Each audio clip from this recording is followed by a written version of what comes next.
Hello, welcome back. I'm going to do another riveting video for me blog. Just want to thank all the people that give us a bit of praise about it lately. It's nice to hear it's appreciated, even though they can be somewhat boring.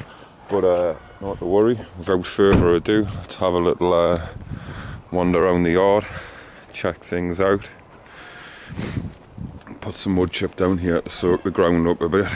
Been collecting me flagstones, me logs, me bits, me bobs.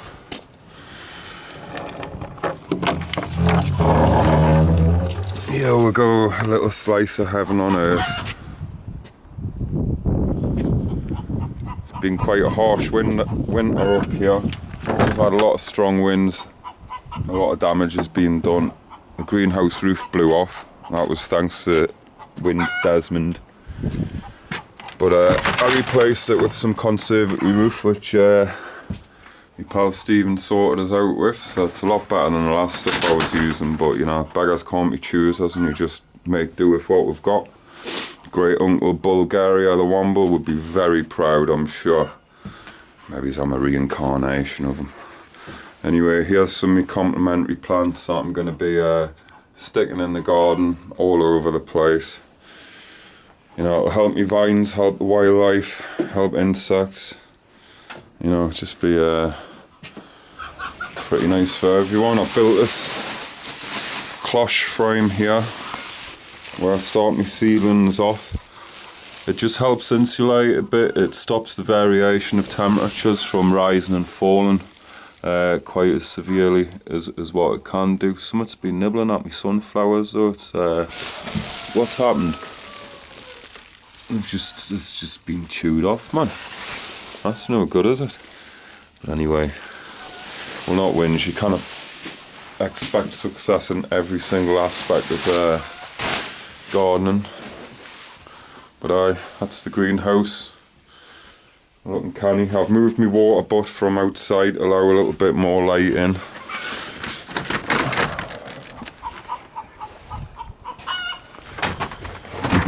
Got my section under the polytunnel, which is a little bit like my garden centre now. So that's nice, a bit more organised.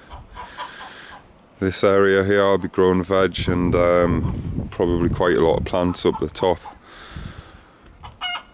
Put some posts up at the far end of the polytunnel. Eventually I'm going to put a bit of a windbreak barrier up there just to calm things down a little, because although it's a walled garden, we've still got a lot of winds, and it's you cannot really appreciate the steepness of this hill, so we're still a bit exposed. Been chucking some wood chip paths in, which was great fun, like.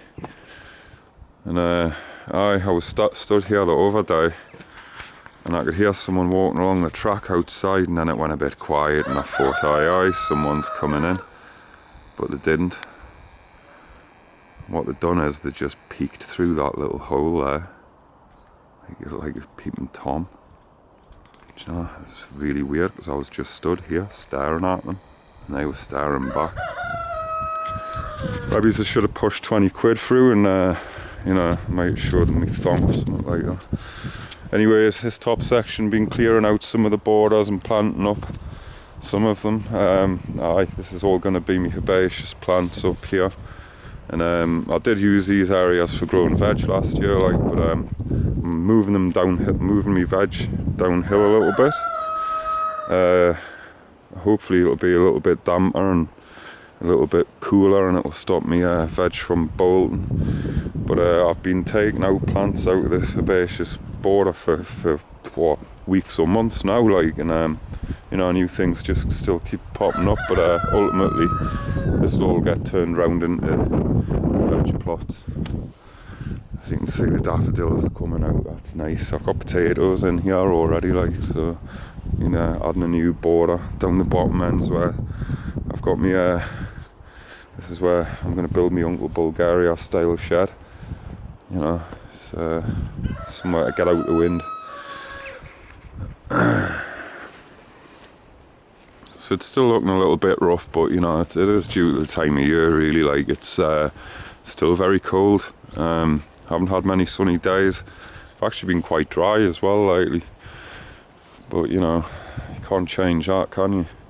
Eventually what I'll do is I'll put a pipe in, probably underground, and connect it up to that bowser so I can have a tap down here. To me, like personally, I think the secret of making a good garden is to make it as easy as possible for you to work. That way you're not wasting time and energy, you know, just keep everything as easy as possible, and then you'll get a lot more done. This garden would be a bit easier if it was flat, like, because the hill really takes it out of you energy wise. With all the chickens hanging out. Got a big white cockerel there, and he's a bit of a shit, him. He's nasty tempered bugger. Gets a bit angry and he doesn't like me. But not to worry, you know, I'll get over it. Didn't want to win any popularity contests with a rooster, like. Anyway, here we go. Been using a bit of recycled green waste. Just been putting it straight on top of the soil here, nice and thick. Eventually I'll dig it in and use this as borders. I'll have a little look at all these plants.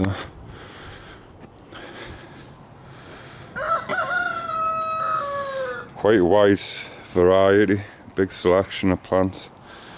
There's the one chicken I fenced off. Put the fence up a bit higher, just so they're there on Good Friday there, but that one can still fly over. But it's alright, I like a bit of company over here. And it doesn't like the rooster, he's too rough with her. Anyway, here we go, more plants, more plants. These are all my grapevine cuttings.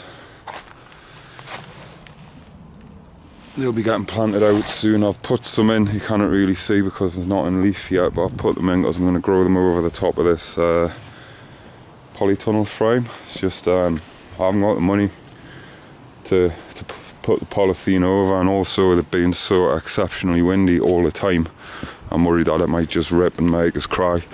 So I don't really want that, like, not for the moment. But there's plenty to do without having to worry about that as a grow space yet. We'll get there eventually. I'll pop through here.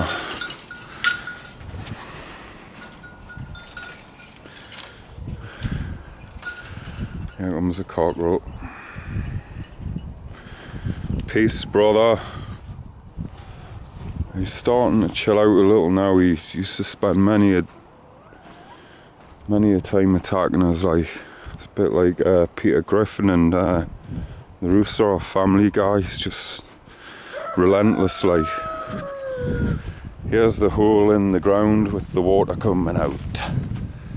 We need to address this situation because there ain't going to be any grapevines planted over here because it's too wet and they don't like wet feet. But this year I'm going to try and create a bit of a meadow, try and get a bit more flowers in amongst the grass, make the place a little bit more biodynamic. See, even stuff like this, I've got my honeysuckle which I planted in here. You know, it all helps to provide a bit of positive energy back into the lands.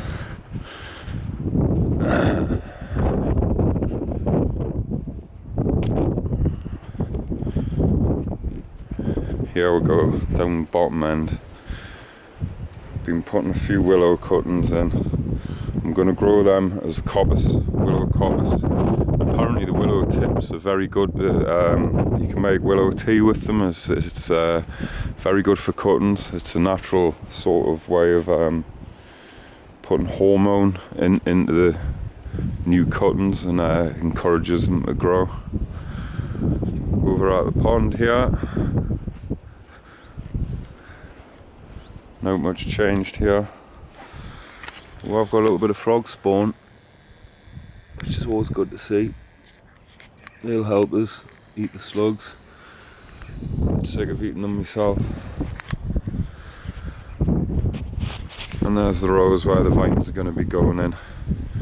All my complementary plants are taking quite well now. What I do is I split them up on the other side of the garden and I grow them on there till I get a nice big root system. And then I plant them amongst the roads, because if I go too small, the chickens just scratch them out, and you know, there's no I can do about that, and there's no point in wasting time and effort on it. So I grow them nice and big and put them up.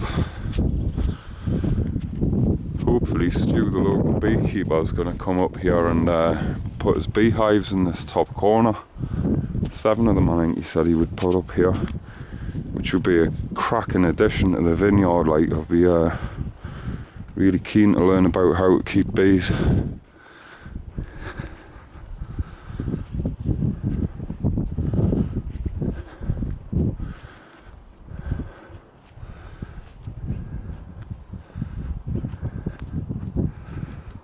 Here we go, beautiful day now.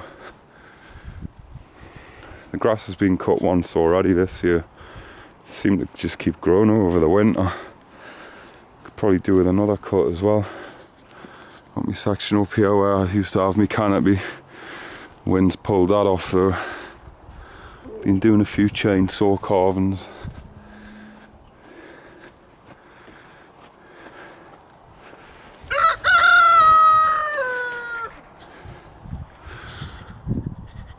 This one's my favourite. Anyways, we're not really here to talk about that today. Ice, as you can see, it's a bit of a mess. But you know, it's still very early days indeed. So progress has always been made, and it's very easy to look at it and think, oh God, there's so much to do, but you should take time to reflect and see how far we've come. You know, it's one thing, it's very easy to get negative, and once you go down that path, you're not going to bring it back. Like, so, you know, please send positive thoughts to Beyond the Wall Vineyard. Eventually one day I might send you a bottle of fizzy wine back in return, and that would be awesome, that. Mind, don't drink too much of it, because you might get addicted. And that would be a shame. Then you'd have to keep buying it and buying it and buying it. So there we go. That's about it really, folks. I just like to say thank you to Guest Wines. They come up and paid us a visit the other week. Just have a look around and see what I've been waffling on about all this time. They introduced us to Oz Clark, who was very positive. That was at one of their events that they put on, it was, which they invited us to. I had a really good night there, so I would suggest you look out for events that Guest Wines put on, and attend if you're into the whole wine drinking scene. It's not an advert, that, like, it's a recommendation, so, you know, that's that.